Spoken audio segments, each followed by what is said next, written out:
Sabe aquela cena clássica de clínica veterinária? Uma bolsa de soro pendurada ali no suporte de metal. Parece a coisa mais simples do mundo, né? Quase como dar um copo d'água para um paciente que não consegue beber sozinho. Só que por trás dessa simplicidade toda se esconde uma ciência. Nossa, é uma ciência muito complexa e super importante. A gente olha para aquilo e talvez nunca pare para pensar: o que tem de verdade naquela bolsa? O que está entrando ali na veia do bichinho por aquele tubo? A resposta, olha, é bem mais profunda e fascinante do que a gente pode imaginar. Ok, então vamos fundo nisso. O ponto de partida para a gente entender tudo é uma frase, uma citação das diretrizes mais recentes de 2024 da Associação Americana de Hospitais de Animais. Presta atenção. Fluidos são medicamentos e devem ser prescritos como tal. Ponto. Isso muda o jogo completamente. Não é só aguinha, gente. É um tratamento médico e dos potentes.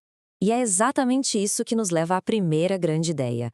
Aquele conceito de que soro é só uma hidratação simples? Esquece. Isso já era. Pensar assim é ignorar não só a complexidade do organismo, mas também os riscos que estão em jogo. E aí vem um dos maiores mitos, né? Aquela ideia de que existe uma taxa padrão de soro que serve para todo mundo. Isso é um perigo de verdade. Porque, pensa bem, uma dose que não é calculada direito pode ser lenta demais para reidratar o animal que está em estado grave, ou, pior ainda, pode encharcar o sistema de um paciente mais delicado e causar um estrago. Não existe receita de bolo. Cada paciente é um caso, é um universo particular. Então tá, para a gente entender como se prescreve soro do jeito certo, a primeira coisa é saber para onde esse líquido todo vai. O corpo não é um balde vazio que a gente simplesmente enche. Ele é dividido, olha que interessante, em 3 mundos de água, 3 compartimentos, e cada um tem um papel totalmente diferente. E a distribuição dessa água é o que mais surpreende. A gente tende a pensar no sangue, né? Mas olha só. A imensa maioria, tipo 2/3, 67% está dentro das células. É o espaço intracelular. Depois, uns 25% ficam ali no meio entre as células, no que a gente chama de espaço intersticial. E só uma lasquinha, uns 8%, é que está de fato circulando nas veias e artérias, no espaço intravascular. É muito pouco, né? Para a gente visualizar isso melhor, vamos pensar numa casa. O espaço intravascular, aqueles míseros 8%, é como se fosse o encanamento da casa. São os canos que levam água, oxigênio, nutrientes, tudo que é vital para todos os cômodos. É um volume pequeno, mas sem ele, a casa para. Agora, o espaço intersticial, aqueles 25%, seria o quê? Seria tipo a fundação e as paredes da casa, só que feitas de uma esponja.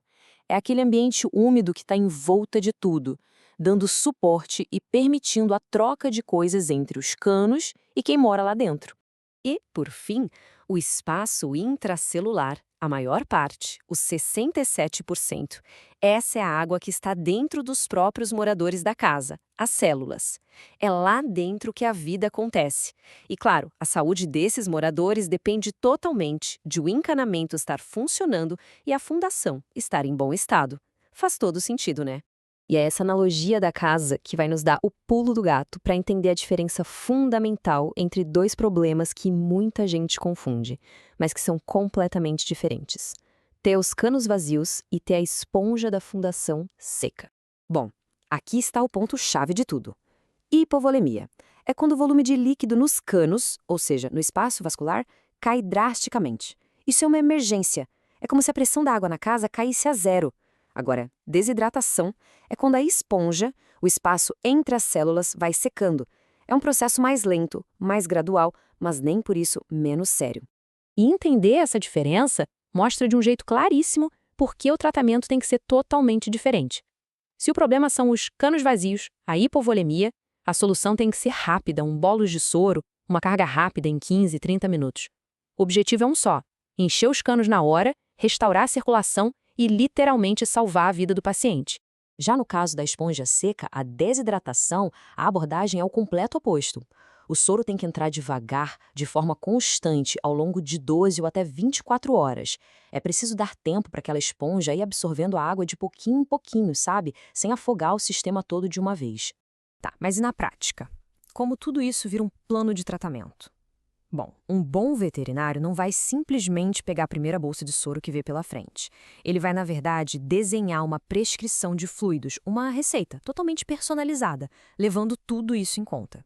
E esse plano geralmente tem 3 fases bem lógicas. A primeira é a ressuscitação, que é para apagar o incêndio, resolver uma crise como a hipovolemia. Passado o susto, vem a reidratação, que é para corrigir com calma o déficit total de líquido.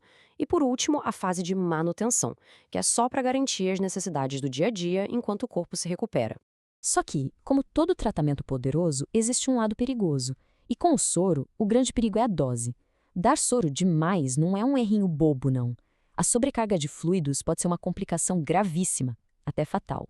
E o que é mais chocante, talvez, é que a causa mais comum dessa sobrecarga é a administração excessiva pela própria equipe médica.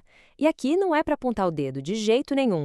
É só para ressaltar o quanto a vigilância e o conhecimento são cruciais. A melhor coisa a fazer é prevenir, monitorando o paciente o tempo todo bem de perto. Porque as consequências, nossa, são muito sérias. O excesso de líquido começa a vazar para onde não devia, para os tecidos, causando o tal do edema interno. E aí pode dar problema no pulmão, dificultando a respiração, no coração, que perde a força para bombear, nos rins, no intestino, até no cérebro. Basicamente, qualquer órgão pode ser prejudicado por água demais. E tudo isso nos leva a uma reflexão para fechar. Pensa só, se uma simples bolsa de soro tem toda essa ciência por trás, com mundos de água, encanamentos, esponjas, riscos calculados, quantas outras coisas na medicina, que a gente acha super simples, também não escondem uma profundidade científica que a gente raramente para pensar? Fica aí a pergunta.